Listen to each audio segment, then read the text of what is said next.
गोपीचंदजी पडळकर साहेबांसाठी अरे एवढ्या टाळ्यावर भागणार नाही.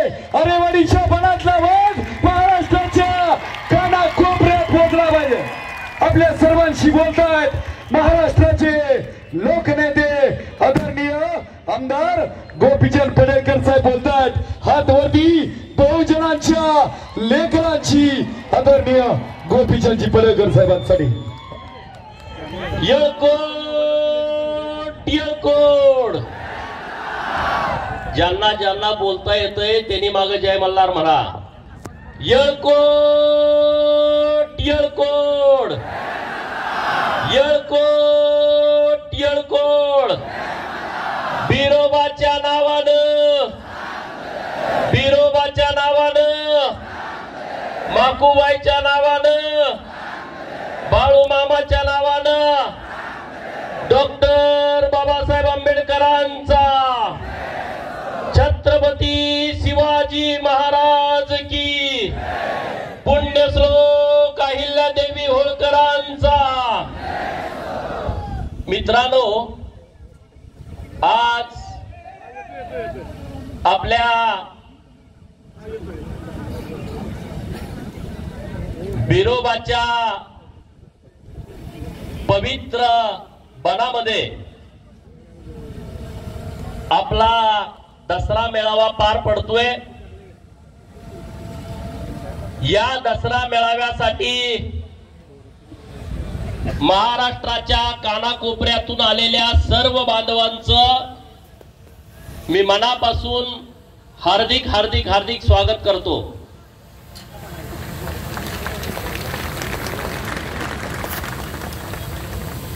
दसऱ्याचा सण म्हणजे बिरोबा भक्तांना दिवाळी असते. आणि पूर्वीच्या काळामध्ये राजे महाराजे जेव्हा युद्धावरती जायचे तेव्हा पहिल्यांदा ढोल वाजवला जायचा. ज्या ढोलाला रणभैरी म्हटलं जातं.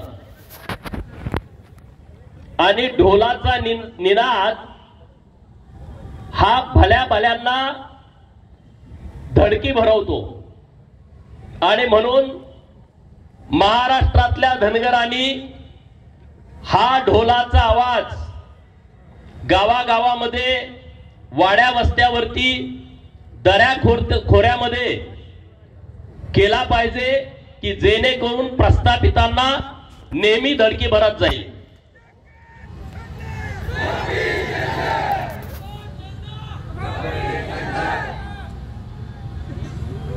आज आपल्या सगळ्यांच्या भावना, आपल्या सर्वांची इच्छा मनामध्ये उरामध्ये बाळगून तुम्ही आरेवाडीच्या बिरोबाच्या बनामध्ये आलाय. अनेक प्रश्न मनामध्ये आहेत, अनेक विचार मनामध्ये आहेत. आणि त्या सगळ्या प्रश्नांची सोडवणूक करण्याची प्रामाणिक भावना आपल्या सर्वांची आहे. आणि म्हणून गेले अनेक वर्ष आपण या सगळ्या प्रश्नावरती उत्तर मिळण्यासाठी झगडतोय, मेहनत करतोय. गेल्या 15 दिवसापूर्वी मी महाराष्ट्रामध्ये धनगरांची जागर यात्रा घोषित केली. आणि तेव्हा लबाड लांडग्यांच्या पिलावळीनी विष पेरायला सुरुवात केली. लबाड लांडगा कोण आहे तुम्हाला माहित आहे की नाही? कुणाला माहित आहे? हात वर करा.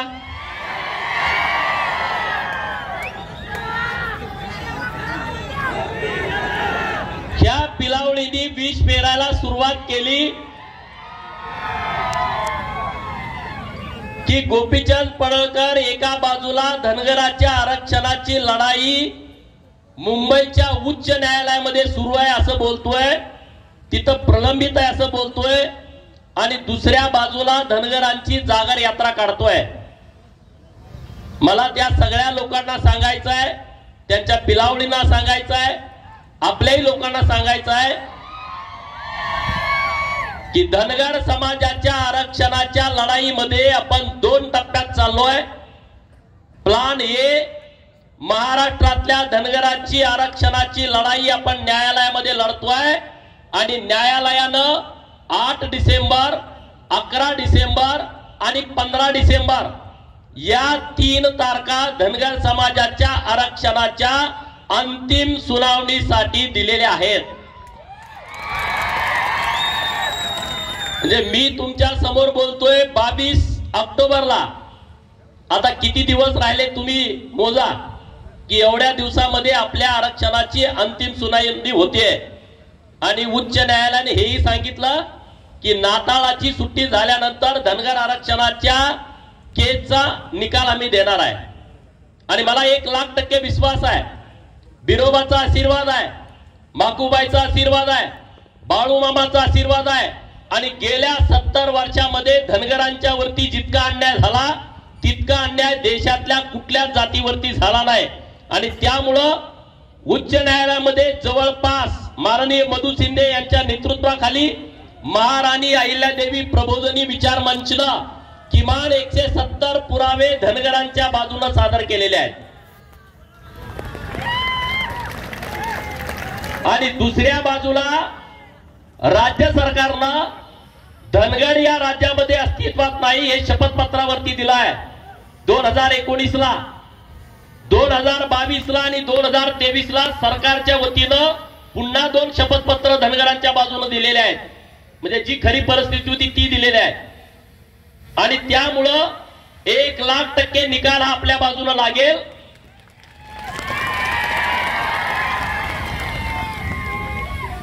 पण तरी सुद्धा मी म्हटलं की आपण एकाच विषयावरती अवलंबून राहायचं नाही.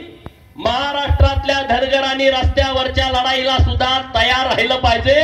म्हणून महाराष्ट्रभर जागर यात्रेच्या माध्यमातून फिरलो आणि आज लाखोचा समुदाय आपल्या आरेवाडीच्या दसरा मेळाव्याला आला. मी तुमच्या सर्वांचं मनापासून अभिनंदन करतो.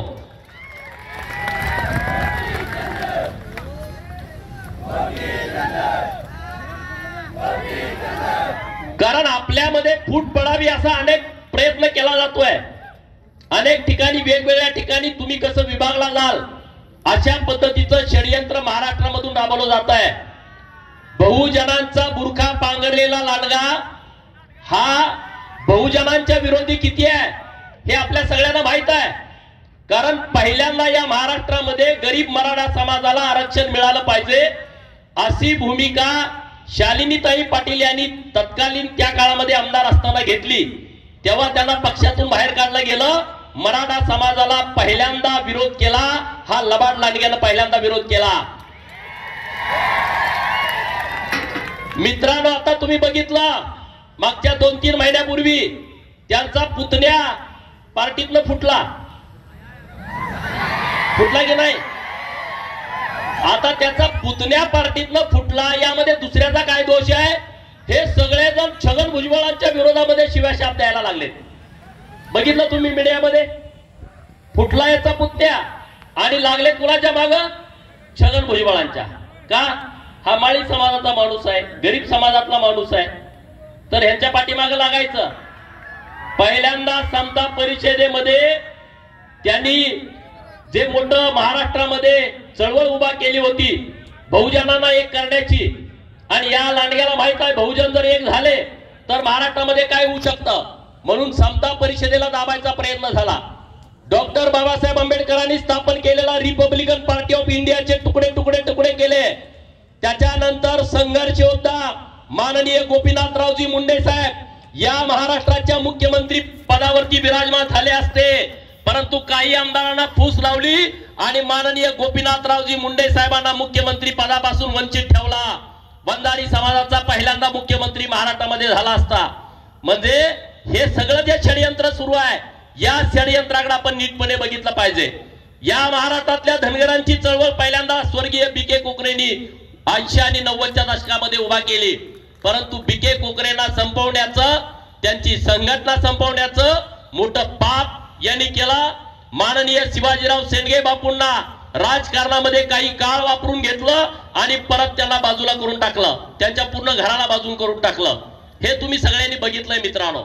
आणि म्हणून तुम्हा सगळ्यांना माझं आव्हान आहे की तुम्ही सगळ्यांनी या गुलामगिरीतून बाहेर पडलं पाहिजे. या सगळ्या ज्या रचना आहेत त्या रचनेतून बाहेर पडलं पाहिजे. मी गेल्या महाविकास आघाडी काळातली एक गोष्ट तुम्हाला सांगतो. माननीय मधु शिंदे साहेब न्यायालयाची लढाई आपली लढतायत आणि 2.5 वर्ष महाविकास आघाडीचं सरकार होतं आणि सरकारची मदत ही धनगर आरक्षणाच्या केसमध्ये अपेक्षित होती आणि म्हणून मधु शिंदे साहेब काही आपल्या लोकांना मध्यस्थ घालून शरद पवारांना जाऊन भेटले की अशी आमची न्यायालयामध्ये 2017ला केस दाखल झालेली आहे आणि या केसमध्ये सरकारची आम्हाला अशा पद्धतीनं मदत पाहिजे. आणि पवारांनी नीटपणे ऐकून घेतलं, केस कशी चालली आहे, काय चाललंय सगळं त्यांनी व्यवस्थितपणे सांगितलं आणि परत ते म्हणले हळूच धनगड आणि धनगराच्या बाबतीमध्ये नेमकं काय आहे. तर मधु शिंदे साहेबांनी सगळी परिस्थिती सांगितली की राज्यातल्या सगळ्या आम्ही तहसीलदारांच्याकडून लिहून घेतलंय, सगळं झालं. अहो नाही, मला 1981ला एक धनगड गडचिरोलीमध्ये भेटला होता. हे पिल्लू असं बोलतोय. म्हणजे मधु शिंदेना बोललाय, मी काही स्टोरी तयार करून तुम्हाला सांगत नाही. एक धनगड मला 1981ला गडचिरोलीमध्ये भेटला असं पवारांनी माननीय मधु शिंदेना सांगितलं. मधु शिंदे साहेब म्हणले एका माणसाला कुठं आरक्षण दिलं जातं का? एका माणसाची जात, त्याला काय बायको, त्याला पोरं काय आहे का नाही? त्याला बाप, त्याला आई, त्याला आजोबा, त्याला पंजोबा, त्याला मामा, त्याला मामी, ही काय नाती गोती आहेत का नाही? आणि मग नाही, मी ते नुसतं बघितलं होतं. म्हणजे विष कसं पेरायचं ते ह्या सगळ्या माणसाकडून आपण शिकलं पाहिजे. म्हणजे बघितलं पाहिजे कशा पद्धतीनं हे विष पेरतात आणि त्यातून आपण काहीतरी शिकलं पाहिजे. म्हणजे मी त्यांच्याकडून शिकलं पाहिजे हे शब्द बाजूला काढून टाका की आपण त्याच्यातून काहीतरी शिकलं पाहिजे. मित्रांनो, मी उगाच त्यांच्या विरोधात बोलत नाही. इकडे चौंडीला आमचं उपोषण सुरू होतं, तिकडं लेक आणि नातू गेला की धनगरांना आरक्षण मिळालं पाहिजे आणि तिकडे 1 ऑक्टोबरला आदिवासी हक्क परिषद होती, त्यामध्ये जाऊन तिथं बाजू काय मांडतायत की आदिवासी मध्ये आम्ही कुणालाही येऊ देणार नाही. माननीय शरद पवार, 1 ऑक्टोबरला तुम्ही बघितलं का? अरे काय धनगर आता एवढा येणार राहिलाय का? राहिलाय का? स्वतःची काय बुद्धी आहे का नाही आपल्याला? आहे की नाही? अरे मोठ्यानं आवाज येऊ द्या. अरे आता परिस्थिती पूर्णपणे बदलली आहे. लोक सगळी जागृत झाली आहेत. लोकांच्याकडे सोशल मीडिया आला, लोकांच्याकडे व्हॉट्सअप, फेसबुक, ट्विटर आलं. मेंढका सुद्धा ट्विटरवरती कमेंट करायला लागला, मेंढका ट्विटरवरती बोलायला लागला. आता अशी परिस्थिती झालेली आहे. आता लोकांना लबाड बोलून चालणार नाही, लोकांना फसवून चालणार नाही. आणि म्हणून तुम्हा सगळ्यांना माझं आव्हान आहे की आपल्याला संघटित यावं लागल, आपल्याला एकत्रित यावं लागल. धनगर आणि धनगरांचा विषय आहे. 1990ला जर धनगर आणि धनगरांचा विषय मुख्यमंत्री शरद पवार असताना जर मिटवला असता तर आज आपल्याला महाराष्ट्रामध्ये संघर्ष करावा लागला नसता. तो 2019ला देवेंद्र फडणवीसांनी मिटवला की धनगर राज्यामध्ये अस्तित्वात नाही, आहे तो धनगर आहे हे शपथपत्रावरती लिहून दिलं. मित्रांनो, हे 90ला व्हायला पाहिजे होतं. 90ला जर एनटीच्या ऐवजी एसटी नोटिफाय आपण झालो असतो तर 95, 99, 2004, 2009, 2014 आणि 2019 किती निवडणुका झाल्या बघा. एवढ्या निवडणुकामध्ये किमान तुमचे प्रत्येक निवडणुकीमध्ये 35 आमदार गेले असते. जर 90-91ला जर धनगर हा एसटीची अंमलबजावणी झाली असती, किती आमदारापासून तुम्ही मुकला बघा. आज तुमचे आमदार किती आहेत महाराष्ट्रामध्ये बघा. जिसकी जितनी संख्या भारी उसकी उतनी भागीदारी या तत्वावरती तुम्हाला का न्याय मिळत नाही याचा तुम्ही सगळ्यांनी विचार करा. मित्रांनो, माझ्या अगोदर बळवंतराव बोलले की या महाराष्ट्रामध्ये 33 आदिवासी जमाती अशा आहेत 45 पैकी की ज्यांना मी इथं बिरोबाबनात बोलतोय त्या क्षणापर्यंत 33 जमातींना आदिवासींचा दाखलाच मिळाला नाही. 1,05,00,000 संख्या 2011च्या जनगणनेनुसार आहे. त्यानुसार 9.35% आरक्षण आदिवासी जमातींना मिळत आहे. 33 आदिवासी जमातींना दाखलाच नाही आणि लोक मीडियामध्ये बोलतायत की धनगरांना आम्ही घुसू देणार नाही. धनगर जर आरक्षण एसटी मध्ये आले तर आम्ही याव करेन, आम्ही त्याव करेन. अरे डॉक्टर बाबासाहेब आंबेडकर साहेबांनी संविधानामध्ये आम्हाला अधिकार दिलेले आहेत, आम्हाला हक्क दिलेले आहेत. तुम्ही काय संविधानापेक्षा मोठे झाले का? कुणी मंत्री, कुणी आमदार, कुणी खासदार, कुणी मोठा नेता असेल, तुम्ही संविधान मानत नाही का?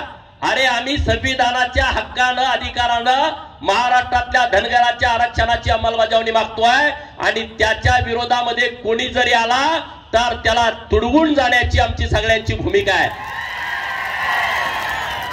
महाराष्ट्रातल्या गरीब मराठा समाजाला आरक्षण मिळालं पाहिजे याबद्दल कुणाचं दुमत नाही, आमचा सपोर्ट आहे. आणि तुम्ही मागच्या 2.5 वर्षामध्ये महाराष्ट्रातल्या गरीब मराठा समाजाला दिलेल्या योजना तुम्ही बंद केल्या. अण्णासाहेब पाटील आर्थिक विकास महामंडळा तुम्ही मोडीत काढला. 2.5 वर्ष एकाही मराठा समाजाच्या मुलाला तुम्ही कर्ज दिलं नाही, सारथीला पैसे दिले नाही, महाज्योतीला पैसे दिले नाही. हे सगळे प्रकार तुमच्या काळामध्ये घडले मित्रांनो. ही सगळी परिस्थिती आपल्याला विचार करणारी परिस्थिती आहे आणि म्हणून आपल्यामध्ये सगळ्यामध्ये जागृती पाहिजे. आपल्या महिलांना सगळ्यांना पुढे केलं पाहिजे. महिलांच्या हातामध्ये आपण नेतृत्व दिलं पाहिजे. आज एवढ्या मोठ्या संख्येनं आपण उपस्थित आहे आणि महिलांची संख्या किती आहे आपल्या या कार्यक्रमामध्ये? अरे आपण लिडरशिप महिलांच्याकडे देणार आहे की नाही देणार? नेतृत्व महिलांच्याकडे देणार आहे की नाही देणार? त्यांना तुम्ही अधिकार देणार आहे की नाही देणार? एक पुण्यश्लोक अहिल्यादेवी या शिकल्या, राजकर्त्या झाल्या, प्रशासन त्यांच्या हातात आलं तर त्यांनी पिढ्यानपिढ्याचा उद्धार केला. एक अहिल्यादेवीनी 250 वर्षानंतर सुद्धा आपण त्यांचं नाव घेतोय, त्यांचे गोडवे गातोय. एक अहिल्यादेवीनी राज्यकारभार हातात घेतल्यानंतर या देशातल्या मंदिरांचा जीर्णोद्धार केला, तिथल्या उद्योगधंद्यांना त्यांनी प्राधान्य दिलं. महेश्वरी साडी त्यातलं एक उदाहरण आहे. आज 250 वर्षानंतर सुद्धा महेश्वर साडी हे जगामध्ये जाते. हे पुण्यश्लोक अहिल्यादेवींचं काम आहे मित्रांनो. आणि म्हणून आपण आपल्या महिलांना पुढे केलं पाहिजे. केंद्र सरकारनं नरेंद्र मोदीजींनी काय योजना आणलीत महिलांच्यासाठी, त्या योजना तळागाळापर्यंत पोहोचल्या पाहिजेत. त्या योजना लोकांच्या पर्यंत गेल्या पाहिजेत. गावगाड्यातल्या महिलांना त्याचा मोठ्या प्रमाणात फायदा झाला पाहिजे. याचं सगळं नियोजन आपल्याला पुढे करावं लागेल मित्रांनो. त्याशिवाय आपल्याला काही मिळणार नाही. आणि म्हणून मी तुम्हा सगळ्यांना विनंती करतोय, मी तुम्हा सगळ्यांना आवाहन करतोय की धनगर आरक्षणाच्या बाबतीमध्ये आपल्याला ताकदीनं पुढे जावं लागेल. आज 22 तारीख आहे. 21 सप्टेंबरला आपली मीटिंग झाली होती मंत्रालयामध्ये. त्या दिवसापासून मी या क्षणापर्यंत बोलतोय, तोपर्यंत सरकारनं एक सुद्धा कागद हलवलेला नाही, एक सुद्धा अजून निर्णय केलेला नाही, अजून कमिटी नेमली नाही. ती कमिटी बाहेरच्या राज्यात जाणार आहे.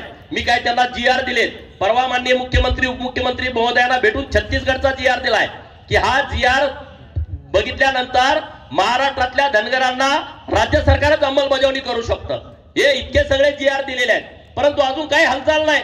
मी आपल्या माध्यमातून सरकारला सांगतो की ताबडतोब तुम्ही कमिटी जाहीर करा आणि ती कमिटी छत्तीसगड, बिहार, मध्य प्रदेश आणि तेलंगणा सरकारकडे ही माहिती घेण्यासाठी पाठवा, ताबडतोब पाठवा. कारण तुम्ही आता वेळ दिली 60 दिवसाची आणि आज 31 दिवस झाले. 29 दिवस सरकारच्या हातामध्ये आहे. 29 दिवसानंतर महाराष्ट्रातला धनगर समाज परत रस्त्यावरती उतरला तर त्याला जबाबदार सरकार असेल, त्याला जबाबदार धनगर समाजातलं कोणी असणार नाही. बरोबर का चुकीचं आहे?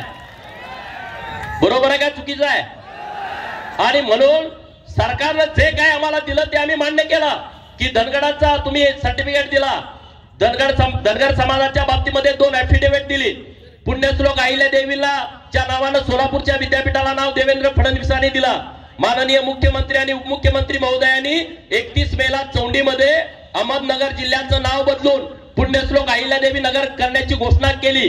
तर त्याचं मी अभिनंदन करतो. पण सरकारकडे मी मागणी केली. जेव्हा आपली मीटिंग झाली तेव्हा सरकारने काही मागण्या केल्या. त्यामध्ये आपली जी केस चालू आहे त्यामध्ये कुंभकोणी साहेबांची कायम नियुक्ती करावी अशी आपल्या सगळ्यांची मागणी होती. ती सरकारनं मान्य केली. दुसरी आपण मागणी केली की या राज्यामध्ये 10,000 कोटींची तुम्ही घोषणा केली मेंढपाळांच्यासाठी, तर त्याच्याबद्दल जिल्ह्याच्या सगळ्या संस्था स्थापन झाल्या. तर आता त्याच्याबद्दल तुम्ही महाराष्ट्राचं फेडरेशन तयार करून त्याचा अध्यक्ष लवकरात लवकर डिक्लेअर करा, म्हणजे धनगर समाजाची ती योजना तळागाळापर्यंत जाईल. तिसरी मागणी आपण मेंढपाळांच्या बाबतीमध्ये, अरे मेंढपाळांना कुणी मारतं, कुणी मारझोड करतं, मेंढपाळाला इकडे येऊ नका तिकडे येऊ नका, मोठा अन्याय अत्याचार करतं, तर त्याच्यासाठी स्वतंत्र कायदा तयार करावा. आणि वन क्षेत्रामध्ये धनगरांच्या आमच्या मेंढपाळांना चराई कुर्ण जी होती त्या कुर्णावरती तुम्ही येऊ देत नाही, त्याच्याबद्दल सरकारकडे आम्ही मोठ्या प्रमाणात मागणी केली. ज्या आरेवाडीच्या बिरोबाच्या बनामध्ये आपण बोलतोय, हे आरेवाडीचं बिरोबाचं बन, पट्टण कोडोलीचा बिरोबा, वासीचा बिरोबा, हुलजंतीचा महालिंगराया आणि हुन्नूरच्या मंदिराचा हा 5 मंदिराचा एक विकास आराखडा सरकारनं तयार करावा, ही मागणी आपण सरकारने केली आहे आणि ती सरकारनं मान्य केलेली आहे. म्हणजे हा विकासाचा आराखडा सरकारनं तयार करावा आणि 200 कोटी रुपये हे बिरोबाच्या बनामध्ये सरकारनं खर्ची करावेत, ही आपली मागणी सरकारकडे होती. मित्रांनो, महाराजा यशवंतराव होळकर यांचं जन्मगाव वापगाव, तो किल्ला ताब्यात घेण्यासाठी आपण सगळेजण संघर्ष करतोय आणि सरकारनं आता निर्णय केलाय तो की वापगावचा किल्ला हे राज्य सरकारच्या ताब्यामध्ये घेऊन तिथं महाराजा यशवंतराव होळकर यांच्या उंचीला साजेच असे स्मारक बांधायचा सरकार निर्णय घेत आहे। ती मागणी आपण सरकारकडे रेटून लावून धरलेली आहे।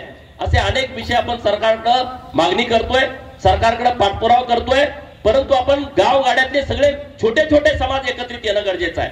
गरीब मराठा समाज, ओबीसी समाज, मायनर ओबीसी समाज, भटके मुक्त, भटक्या जमाती, पालात राहणारी लोक, हे सगळ्या लोकांना आपल्याला एकत्रित करायचं आहे। आज दौलत नाना येत आहेत, शिवानंदजी येत आहेत, ताकदीनं ते बोलले, माननीय खाडे डॉक्टर साहेब बोलले, काही अनेक लोकांना बोलायचं होतं पण वेळेअभावी बोलू शकले नाही। आणि म्हणून आपण सगळे जोपर्यंत एकत्रित येत नाही, संघटित होत नाही, आपल्याला आपल्या हक्काची अधिकाराची जाणीव होत नाही, तोपर्यंत आपण काहीच करू शकत नाही। आणि म्हणून आपण ठरवलं, आज आपण बिरोबाच्या बनामध्ये आहे, हा शिवाचा महादेवाचा अवतार आहे बिरोबा। शिव हे आपल्या सगळ्यांचं मूळ दैवत आहे, मूळ पुरुष आहे। आणि म्हणून या देशाच्या जडणघाटीमध्ये महादेवाचा मोठा सहभाग आहे। आणि म्हणून शिव यांच्या नावानं, मल्हारी मार्तंड यांच्या नावानं मी आज आरेवाडीच्या बिरोबाच्या साक्षीनं, आपल्या मावळता सूर्याच्या साक्षीनं या महाराष्ट्रातल्या बहुजनांना एकत्रित करण्यासाठी, या महाराष्ट्रातल्या बहुजनांना संघटित करण्यासाठी हिंदुस्थान शिव मल्हार क्रांती सेनेची घोषणा आज करतोय की ही अराजकीय संघटना असेल पण महाराष्ट्रातल्या बहुजनांच्यासाठी काम करेल, बहुजनांना जोडण्यासाठी काम करेल, बहुजनांना एकत्रित करण्यासाठी काम करेल, त्यांना अन्यायाला भाचा फोडण्यासाठी काम करेल। यासाठी ही शिव मल्हार सेना महाराष्ट्रामध्ये मोठ्या ताकदीनं काम करेल। येत्या महिन्या 2 महिन्यामध्ये ह्याची पूर्ण आपण रचना करू, ह्याच्यासाठी आपण सगळी सिस्टीम व्यवस्थितपणे लावू। मुंबईमध्ये त्याचं ऑफिस असेल, त्यामधून काम कसं करायचं, कशा पद्धतीने करायचं, याचं व्यवस्थितपणे आपण प्लॅनिंग करू। महाराष्ट्रातल्या सगळ्या लोकांना, तुम्हाला मान्य आहे का? हे मान्य आहे का? सगळ्यांचा सपोर्ट आहे का? हात वर करून सांगा की आपली एक अराजकीय संघटना असावी असं कुणाकुणाला वाटतंय त्यांनी दोन्ही हात वर करा। नाव योग्य आहे का? हा? आणि त्यामुळं ही संघटना मोठ्या प्रमाणात काम करेल। मेंढपाळांच्यासाठी संत बाळूमामा मेंढपाळ संघटना ही मी आज घोषित करतोय। ही संघटना फक्त मेंढपाळांच्यासाठी काम करेल। सोशल मीडियात तर काम आपल्या जोरात चालू आहे, तर हे आपल्याला व्यवस्थितपणे इथून पुढच्या काळामध्ये महाराष्ट्रात आपल्याला या सगळ्या विषयामध्ये जायचं आहे मित्रांनो। आणि म्हणून धनगर समाजाच्या आरक्षणाच्या लढाईमध्ये आपल्याला सहभाग घ्यावा लागेल, आपल्याला ही लढाई तीव्र करावी लागेल। 21 सप्टेंबरला आपली पहिली बैठक झाली, आज 22 ऑक्टोबर आणि 21 नोव्हेंबरला 60 दिवस पूर्ण होत आहेत। आणि म्हणून जर 60 दिवसाच्या आतमध्ये सरकारनं ही कमिटी पाठवून आवाज जर नाही आणला तर 21 नोव्हेंबरला आपण महाराष्ट्रातल्या सगळ्या तहसीलदारांच्या समोर एक मोर्चा काढायचा आहे, बरोबर का? 21 नोव्हेंबरला मंगळवार आहे, आपण महाराष्ट्रातल्या सगळ्या तहसीलदारांच्या समोर मोर्चा काढू। आणि अधिवेशन सुरू होत आहे 7 डिसेंबरला। 7 डिसेंबरला गुरुवार आहे, शुक्रवार, शनिवार, रविवार, सोमवारी 11 डिसेंबरला महाराष्ट्रातल्या धनगरांचा एसटी आरक्षणासाठी नागपूरला विधान भवन घेण्यासाठी लाखोच्या संख्येने आपल्याला जायचं आहे। जमेल का तुम्हाला? जमेल का सगळ्यांना? नाहीतर मी एकटाच बोलतोय असं व्हायचं। सगळे ताकदीने या, बाहेर पडा। अरे दादा, ताई, साहेब, ह्या भानगडीतनं बाहेर पडा। 5G चा जमाना चालू आहे। नेट कुठला आहे तुमच्याकडे आता? हा, 5Gच्या जमान्यात तुम्ही एसटीड्या ह्या ज्या आहेत डबळे ते बाजूला टाका। एस म्हणजे साहेब, टी म्हणजे ताई आणि डी म्हणजे दादा, या एसटीडीच्या गुलामगिरीतून तुम्ही सगळे बाहेर पडा। इंग्रजांच्या काळामध्ये जशी गुलाम करण्यासाठी काही व्यूहरचना केली होती तशी हे प्रस्थापितांनी व्यूहरचना केल्या। साहेब, ताई, दादा हे बंद करा।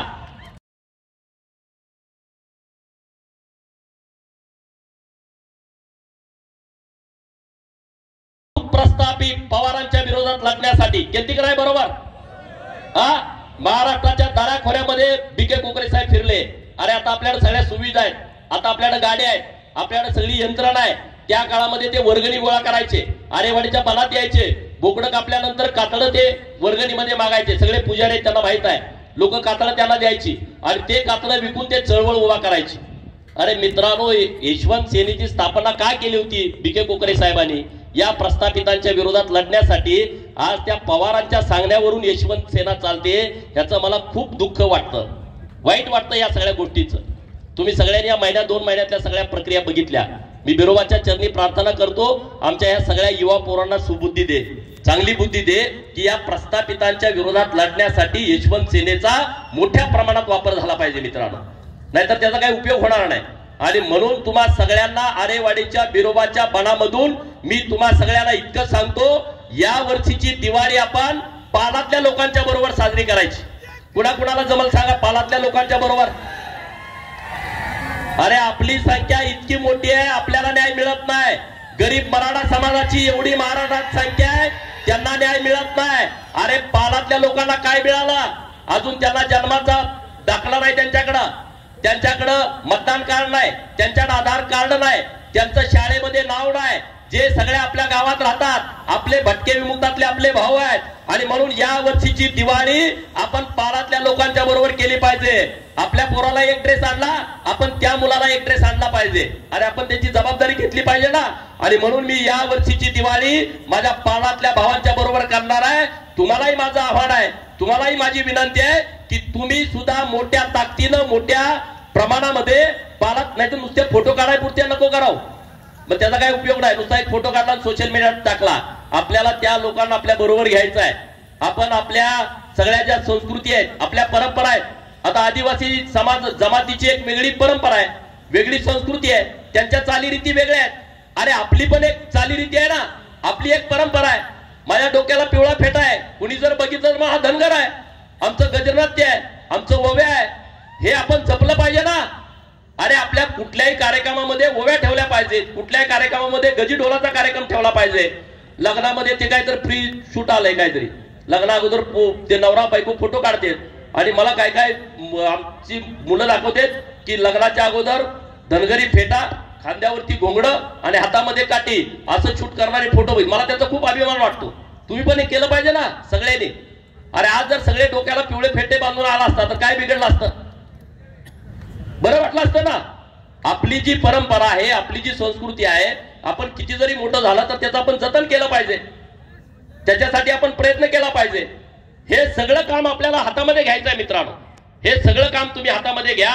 आज महाराष्ट्रामध्ये जी परिस्थिती निर्माण झालेली आहे, ज्या परिस्थितीतून जर मार्ग काढायचा असेल तर आपल्या सगळ्यांना एकत्रित यावं लागेल, आपल्या सगळ्यांना संघटित व्हावं लागेल. धनगर समाजाच्या आरक्षणाची लढाई जिंकल्याशिवाय तुम्हाला काहीच करता येत नाही, काहीच करता येत नाही मित्रांनो. आणि त्यासाठी संघर्ष करावा लागेल. ते काय असं सिंहासन तुम्हाला मिळणार नाही. महाराजा यशवंतराव होळकर यांनी संघर्ष करून सिंहासन मिळवलं होतं. प्रस्थापिताच्या विरोधात लढून विस्थापितांचं सिंहासन त्यांनी तयार केलं होतं. हा आपला आदर्श आहे. छत्रपती शिवाजी महाराजांनी रायरेश्वराच्या मंदिरामध्ये स्वराज्य निर्माण करताना रक्ताभिषेक केला होता. ते शिवजीचं मंदिर होतं, ते महादेवाचं मंदिर होतं. छत्रपती शिवाजी महाराजांनी महादेवाच्या पिंडीवरती रक्ताचा अभिषेक केला. म्हणून आपल्या संघटनेला शिवमल्हार नाव आहे मित्रांनो. हे लक्षात ठेवा. संघटनेला नाव का दिलंय आपण? हे संघटना आपल्याला महाराष्ट्रामध्ये इतक्या मोठ्या प्रमाणात वाढवायची आहे. या संघटनेच्या माध्यमातून दबदबा तयार झाला पाहिजे. कुणावरती अन्याय करण्याचं कुणाचं धाडस झालं नाही पाहिजे. इतकी ताकद या संघटनेमध्ये आहे. आणि म्हणून गावागावामध्ये याच्या शाखा आपल्याला येत्या काही काळामध्ये उभा करायच्या आहेत. जमल का नाही जमल? अरे महाराष्ट्रातून हजारो गावातून तरुण आले, सगळ्या गावात आपल्या शाखा झाल्या पाहिजेत मित्रांनो. आणि म्हणून मी तुम्हाला सांगतोय, धनगर आरक्षणाची लढाई ही आपल्यासाठी अंतिम आहे. धनगर आरक्षणाच्या लढाईपासून आपल्याला बाजूला जाता येणार नाही. नुसतं आम्हाला हे दिलं ते दिलं असं नाही. आता सरकारला माझं आव्हान आहे, तुम्ही काहीही करा आणि धनगराच्या पोराच्या हातामध्ये एसटीचा दाखला द्या. तुम्ही न्यायालयाची वाटच बघू नका, न्यायालय तर देईल, पण सरकारनं सरकारची जबाबदारी म्हणून या महाराष्ट्रातल्या धनगराच्या पोराच्या हातामध्ये एसटीचा दाखला द्यावा. सरकारनं मान्य केलंय की धनगर राज्यामध्ये अस्तित्वात नाही, आहे तो धनगर आहे, विषय मिटलाय. ती सगळी लढाई आता सरकारनं हातामध्ये घ्यावी धनगरांच्या सहनशीलतेचा अंत सरकारनं पाहू नये अशी मागणी मी आपल्या आरेवाडीच्या बिरोबाच्या बनातनं दसरा मेळाव्यातनं राज्य सरकारकडे करतो. राज्य सरकार सगळ्याचा व्यवस्थितपणे विचार करताय. मराठा समाजाला आरक्षण देण्याची राज्य सरकारची भूमिका आहे. ओबीसीच्या आरक्षणामध्ये त्यांचं जे आरक्षण आहे ते संरक्षित करण्याची राज्य सरकारची भूमिका आहे. आणि मग धनगरांनी काय केलं? धनगरांची अंमलबजावणी तुम्ही करा. राज्य सरकार हे करू शकतं. माननीय एकनाथ शिंदे आणि माननीय देवेंद्रजी फडणवीस साहेब हे करू शकतात. आणि म्हणून आपल्या माध्यमातून सरकारकडे माझी विनंती आहे आणि ती विनंती सरकारनं कसल्याही परिस्थितीमध्ये मान्य करावी ही आपल्या सगळ्यांच्या वतीनं राज्य सरकारकडे विनंती आहे. आणि म्हणून धनगर आरक्षणाच्या बाबतीमध्ये कुणी किती राजकारण केला, कुणी किती जरी आडवं येण्याचा प्रयत्न केला तर धनगर त्याला बळी पडणार नाही. धनगरांनी हे व्यवस्थितपणे समजून घेतलं पाहिजे. मित्रांनो, तुम्ही मराठा समाज आणि धनगर समाज हे महाराष्ट्रातले दोन प्रमुख समाज आहेत, मोठा समाज आहे. आणि त्यामुळे आपली सगळ्यांची जबाबदारी मित्रांनो वाढतीये. आपल्या सगळ्यांची जबाबदारी इतर छोट्या छोट्या लोकांना सुद्धा बरोबर घ्यायचं. कधी जिथं वेळ पडेल तिथं बाळूमामा व्हायचं आणि गरज पडली तर बापू बिरू व्हायची तयारी आपली सगळ्यांची असली पाहिजे. गरज पडेल तिथं आपण अन्याय कुणावरती करत नाही, तो आपला स्वभाव नाही. मित्रांनो, हे सगळं नीटपणे आपण विषय समजून घ्या. ना काना ना मात्रा, ना काना ना मात्रा. अरे आवाज येऊ द्या. ना काना ना मात्रा, धनगर लय खतरा. ना काना न मात्रा. अरे आवाज येऊ द्या. अरे तुमच्यात लढाऊ बाणा आहे का नाही राहिला का नाही? हा. आणि त्यामुळं इथून पुढे आपण सगळेजण आज इतक्या मोठ्या संख्येनं तुम्ही दसरा मेळाव्याला आला, इतक्या महाराष्ट्रातल्या सगळ्या लोकांचा उत्साह वाढवण्याचं काम केलं. बहुजन समाजातली लोक आली, ओबीसी समाज, मायनर ओबीसी समाज, भटक्या विमुक्त समाजातली लोक आली आणि सगळ्यांनी एक ताकद लावली आहे, एकजूट केलेली आहे सगळ्यांनी. आणि आम्ही इथून पुढच्या काळामध्ये ताकदीनं फिरतोय. आता दौलत नाना इथं रामोशी समाजासाठी गेल्या अनेक वर्षांपासून काम करतायत. शिवानंदजी हैबतपुरे साहेब आहेत, महाराष्ट्रातल्या लिंगायत समाजासाठी काम करतायत. अरे रामोशी समाजाला पहिल्यांदा महामंडळ इथं या महाराष्ट्र सरकारनं दिलं. किती रामोशी समाज आहे या महाराष्ट्रामध्ये? किती आमदार आहेत? एकही आमदार नाही. या सरकारनं पहिल्यांदा विचार केला की गावातल्या रामोशी समाजाला महामंडळ दिलं पाहिजे. या सरकारनं पहिल्यांदा विचार केला की गावातल्या गुरव समाजाला महामंडळ दिलं पाहिजे. या सरकारनं पहिल्यांदा विचार केला की लिंगायत समाजाला महामंडळ दिलं पाहिजे. हे इतक्या वडार समाजाला महामंडळ देण्याचं काम सरकारनं केलं. माननीय देवेंद्रजींनी या सगळ्या विषयाचं नेतृत्व केलं. हे पहिल्यांदा घडतंय मित्रांनो. आज या सगळ्या गोष्टीचा व्यवस्थितपणे विचार करण्याची आपल्या सगळ्यांना गरज आहे. एवढंच या निमित्तानं बोलतो. तुम्ही इतक्या मोठ्या संख्येनं या कार्यक्रमाला उपस्थित राहिला त्याबद्दल तुमचा आभार व्यक्त करतो आणि थांबतो. जय मल्हार. धन्यवाद. समाज गीताचं एक आपण समाजाचं गाणं तयार केलंय, त्याचंही लॉन्चिंग आपण करतोय. ते गाणं ऐकून तुम्ही सगळ्यांनी जावं.